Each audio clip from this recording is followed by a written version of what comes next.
반갑습니다. 노무 이야기입니다. 자, 오늘은 그동안에 뭐 여러 가지 다른 영상에서 뭐 언급을 해드린 적이 있었는데, 계속해서, 좀 약간 헷갈리시는 것 같아요. 그래서 근로자, 상시 근로자, 그 다음에 근로자 숫자 계산하는 거, 요거에 대해서 좀 한번 짚고 넘어가야 될 것 같아서 영상을 찍고 있습니다. 기본적으로 이 노무라는 거, 근로감독, 인사 노무 관리를 하는 데 있어서 사업장의 근로자 숫자는 굉장히 중요하죠. 잘 아시다시피 근로자 숫자가 상시 근로자 수가 5명이 안 되는 경우 5인 미만의 사업장과 5인 이상의 사업장, 그 다음 10인 이상, 30인 이상 이렇게 상시 근로자의 숫자에 따라서 적용되는 법이 다르기 때문에 이 상시 근로자라는 거, 그 다음에 근로자라는 거, 이 개념을 좀 정확하게 알고 우리가 또 숫자를 계산할 수 있다면 좀 우리 노무 관리를 하는 데 있어서 좀 유리할 것 같아서 좀 영상을 제작을 하고 있습니다. 자, 먼저 근로자라는 개념에 대해서 먼저 좀 짚어야 될 것 같습니다. 자, 우리가 퇴직금 얘기할 때도 좀 말씀을 드렸던 것 같고요. 이 근로자라고 하면 일반 분들이 그냥 일하는 사람이라고 단순히 생각을 하시는데, 혹은 우리 사업주분들께서 가끔 착각을 하시는 부분은 4대 보험을 가입시켜 준 사람을 근로자라고 생각을 하신다는 거죠. 혹은 근로계약서를 작성한 사람. 근데 이 사람하고는 근로계약서가 아니라 뭐 프리랜서 계약이나 뭐 자율계약이나 뭐 알바 계약이나 뭐 다른 계약을 썼기 때문에 이 사람은 내가 근로자로 인정이 안 돼서 뭐 퇴직금을 지급을 해주지 않아도 된다.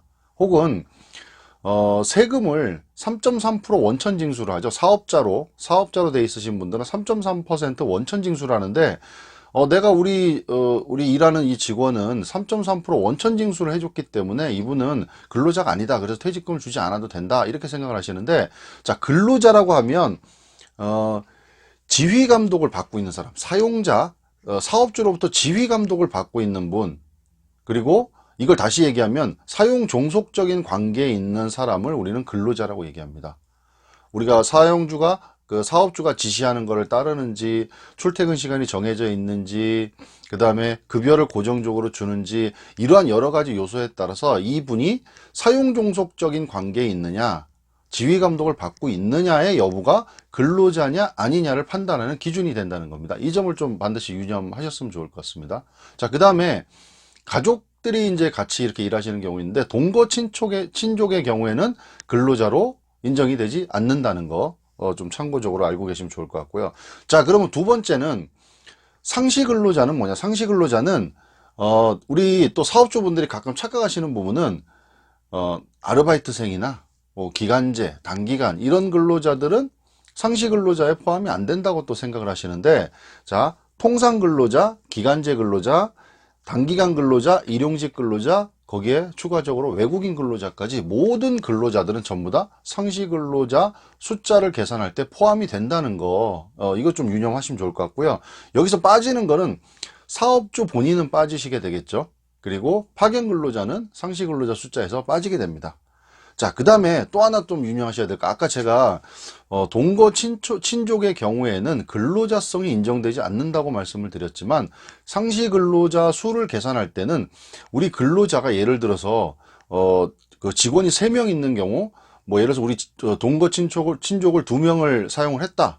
그러면 이 2명도 근로자 숫자를 계산할 때는 포함이 된다는 것을 좀 유념하셔야 됩니다.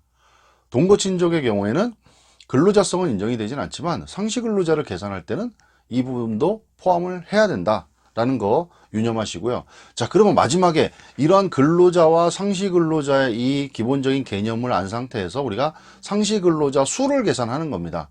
그래야지만 우리 사업장이 5인 이상이냐, 또 5인 미만이냐, 10인 이상이냐, 이거를 확인하실 수가 있겠죠. 자, 그러면 이 상시 근로자를 계산하는 거는 간단하게 얘기하면, 쉽게 말씀을 드릴게요. 어, 그, 가동한, 예를 들어서 우리가, 뭐, 2월에 우리 사업장이 가동한 날짜가 예를 들어서 20일이라고 가정을 해보겠습니다. 그러면 뭐, 2월 1일, 2월 2일, 2월 3일, 이런 식으로 쭉 날짜가 있겠죠. 그러면 그 날짜에 해당되는 근로자 숫자를 전부 다 계산합니다. 뭐, 1일차는 뭐 4명, 3명, 뭐 5명 거의 비슷하겠죠. 그렇게 들쑥날쑥하지 않을 겁니다. 5명, 6명 이렇게 쭉 해당 날짜에 그 근로한 인원이 쭉 나올 거고요. 예를 들어서 이게 쭉 더 해보니까 100명이 나왔습니다. 자, 그리고 우리 사업장은 그달에 20일을 가동을 했습니다.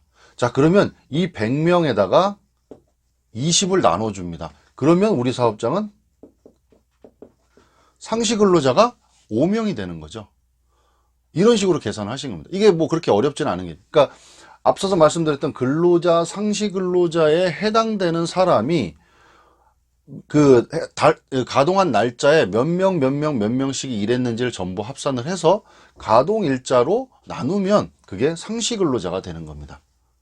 자, 그리고 여기서 또 하나 이제 유념하셔야 될 부분은 예를 들어서 우리가 쭉 계산을 해보니까 이게 4명이 나왔어요.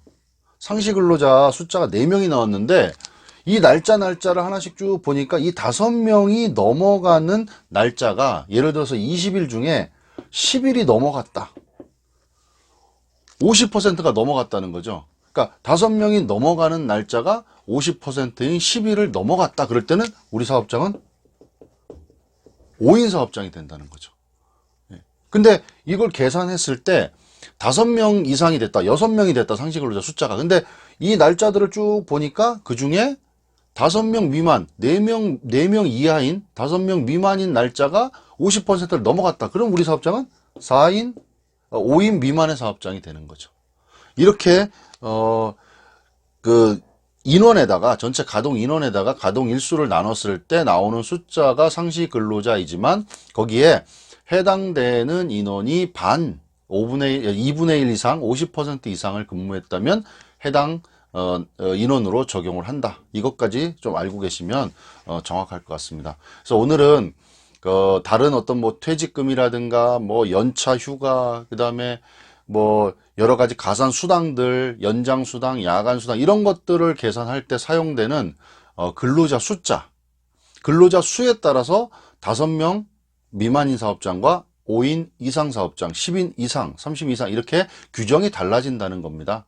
그래서 이 상시 근로자 숫자 기준을 구하는 걸 오늘 말씀을 드려봤습니다. 근로자란 무엇이다? 상시 근로자는 어떤 사람이 해당된다? 그리고 그 상시 근로자 숫자는 어떻게 구한다? 이렇게 좀 정리를 해서 말씀을 드렸습니다. 영상이 도움이 되셨으면 최 대표의 노무 이야기 구독 및 좋아요, 공유 좀 많이 부탁드리겠습니다. 감사합니다.